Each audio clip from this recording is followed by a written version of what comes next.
հանրապետություններից մեկի ղեկավարի մասին ինչ որ բաներ եք արտահայտում, ուզում հասկանամ, ձեր գործընկեր Արտուր Վանեցյանը Պու խմբակցության նախկին ղեկավարը մոտ հարաբերություններ ունի, դուք Ռուսաստանի պետականության հետ կարծես թե որևիցե խնդիր չունեք, դուք ինչ է, դուք քաղաքական գործիչ եք, դուք բլոգեր չեք, ասենք, ով ինչ ասի, խոսա, դուք կարգալույծ արված ինչ որ մարդու մասին խոսքերն եք արտաբերում, օրինակ եք բերում, բայց դուք ազգային ժողովի падգամավոր եք, դուք ձեզ թույլ եք տալիս վատ երանգով խոսել երկրի ղեկավարի մասին։ Ինչ եք խոսում երկրի ղեկավարի մասին, վատ երանգով, ինչ որ վատ բան կա Կադիրովի հետ կապված, ինչ որ կարծիք ունեք, դուրս եկեք ասեք, դուք քաղաքական մարմին եք ներկայացնում, չեք տարբերում ինչի մասին եք խոսում։ Այդ նույն չտարբերելով բանին,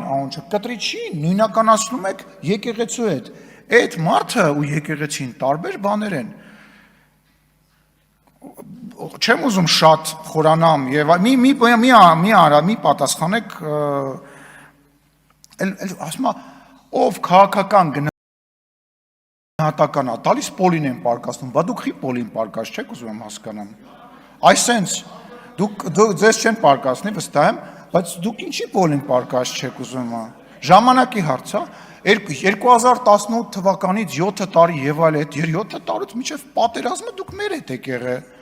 Բա ում հետ եք եղել։ Այն ամենասկզբից էլ մեր հետ չեք եղել, կարելի էր կանխատեսել։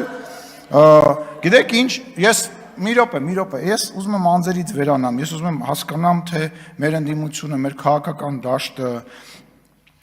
ասենք ինչ հայրանից ներկայացնում, ես երեք մի քանի բան մոռացա ասեմ, հանրապետական ներկայացուցիչի, որը որ խոսում էր բանի մասին, որ վարչապետը մոտենալով ԱՄՆ նախագահին ասել է բարև ձեզ, ներկայացել, ասել հիշում եք ես ինչ մարդն եմ, ուզում հասկանամ ձեր տրամաբանության մեջ եւ դրա մեջ ես ինչ-որ բաներ տեսնում, որով որ փորձում էր նվազեցնել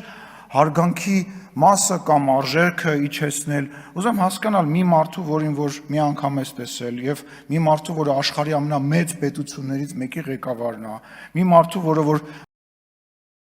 գտնում է մի միջոցառման, որտեղ բազմաթիվ տասնյակ երկրի ղեկավարներ կան, պետք է մոտենաս ասես պրիվետ ռոբ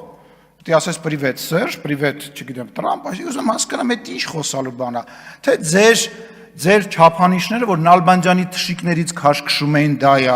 կամ որ Նալբանդյանը մի հատ թղթի կտոր վեկալած մտել էր ժողովրդի մեջ, փորձում էր Էրդողանին մոտիկ գնար այդ թուղթը փոխանցեր ու նույնիսկ չգիտեին, այսինքն այդ ինչ ձևեր է, այդ ինչ խոսալու բան է, այդ ինչի մասին է խոսքը, բայց վերադառնանք Քաղ բանտարկյալ ասացին, Տիկին Էլինարը եկել է մի մարդու ցուցակով ազգային ժողով, որի իշխանավորման ժամանակահատվածում միջազգային կառույցները թմկահարում էին քաղ բանտարկյալների առարկայության մասին Հայաստանի Հանրապետությունում, որի իշխանության ժամանակ Երևանի կենտրոնում մարդիկ են գնդակահարվել, որի իշխանավորման ժամանակ ընտրություններ են կեղծվել, օպերացիա կալցոներ են եւ այլն, բայց ամեն ինչ պետք է չափ ու սահման ունենա, չէ՞։ Այսինքն չի կարելի այնպես բաներից խոսալ, որ ասենք դու դրա մեջ ես։ Դա, չգիտեմ, ամոթ բառը մի քիչ երևի տեղին չի։ Այդ իմպիչմենտը վերջի իմացանք ինչի համար է։ Այդ մարդուն բերել էին, գիտեին, որ վերակերական գործ կա, հեսա վճիռա լինելու, մենք էլ զարմանում, ասում ենք, սա հանրապետականի մեջ, ստեղ իրանց հոգին տվող մարդիկ կան, փախի այդ մարդուն բերեցին իմպիչմենտ, այդ ինչ իմպիչմենտ էր, ակնհայտ է, որ, չգիտեմ, ստեղից էլ չեմ ասում, նույնիսկ պարոն Աղազարյան եւ պարոն Ասլանյանը չէին ստորագրելու մեծ հաշվով, ես դրա մեջ վստահ եմ, էլի, իմանալով այնուամենայնիվ այս մարդկանց անցած ճանապարհը, այնուամենայնիվ ես վստահ եի, որ չէին ստորագրել, այդ ինչ օպերացիա են անում, օպերացիան հետեւյալն է, որ վարչապետի թեկնածուին 6 ասենք մարդկանց ժողովրդի գժի տեղ մի դրեք, էլի ներողություն եմ խնդրում, էլի դրա համար էլ չեք ընտրվում, դրա համար էլ ձայն չեք հավաքում, այդ օպերացիայի իմպիչմենտները, այդ չգիտեմ ինչ բառ ասեմ, ասենք ամոթ է, էլի դուք ապացուցել եք երկու խմբակցությունով, որ երբ որ դուք պետական լծակ չեք ունենում, դուք 0 OGG ունեք, որովհետև պետական լծակի պարագայում դուք կարողանում եք ինչ-որ դիմադրել, այն որ մեկ ասում է, Վաղը միսօր ընդդիմություն եք դառնա, դուք մի մտածեք, մենք ընդդիմություն ենք եղել, ընդդիմության մեջ ենք ծնվել, տապալել ենք ձեզ բոլորիդ, ձեր պետական ռեսուրսներով, հեռուստաալիքներով, ԱԱԾ-ներով, մնացած ոստիկանական զորքերով, մարդկանց վրա կրակելով, մարդկանց բանտեր նետելով, տապալել ենք ձեզ, այ բոլորիդ այսենց, ու հաջորդ ընտրություններից հետո ձեր քանակը տենց Ես ասել եմ, դուք վերացող տեսակ եք, ձեր քանակը սենց գնալով փոքրանալու է, վերանալու է այս ամեն ինչը։ Եվ վերջում, ես ուզում եմ մասնակցել եմ բանավեճին, որը այնուամենայնիվ կա Ռոբերտ Քոչարյանի գործընկերների և Սերժ Սարգսյանի գործընկերների միջև, որպես մարդ, որը որ հեղափոխություն է արել, մեկը, որ եղել է այդ հեղափոխության մեջ։ Այո, դուք Սերժ Սարգսյանին չօգնեցիք, դուք պետք է սատար կանգնեիք և Սերժ Սարգսյանին չպաշտպանեցիք, ոչ Ռոբերտ Քոչարյանի թիմը, ոչ Դաշնակցությունը, նույնիսկ Հանրապետական կուսակցության որոշ տարրեր Սերժ Սարգսյանին այդ օրերին ես որպես հակառակորդ եմ դա ասում, չպաշտպանեցիք, որովհետև Ռոբերտ Քոչարյանը ուզում էր պատժեր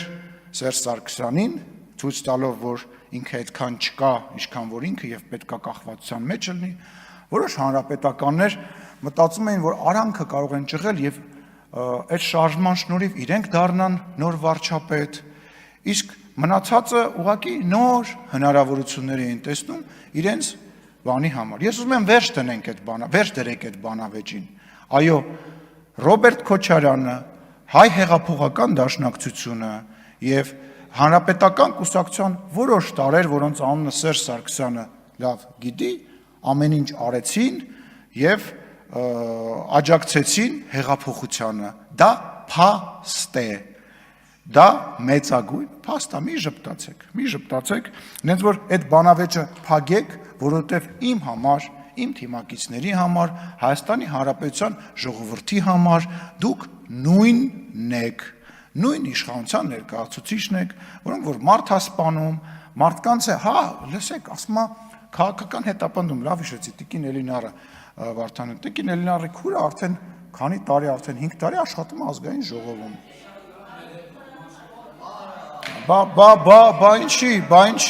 ինչի չենք բանարը։ Լսեք, եթե ձեր մոտ ձեր լեզվամտածելակերպը, ձեր ընկալումը, որ քաղաքական հետապնդումը լինում է տենց սելեկտիվ, տենց ինչ-որ բանով,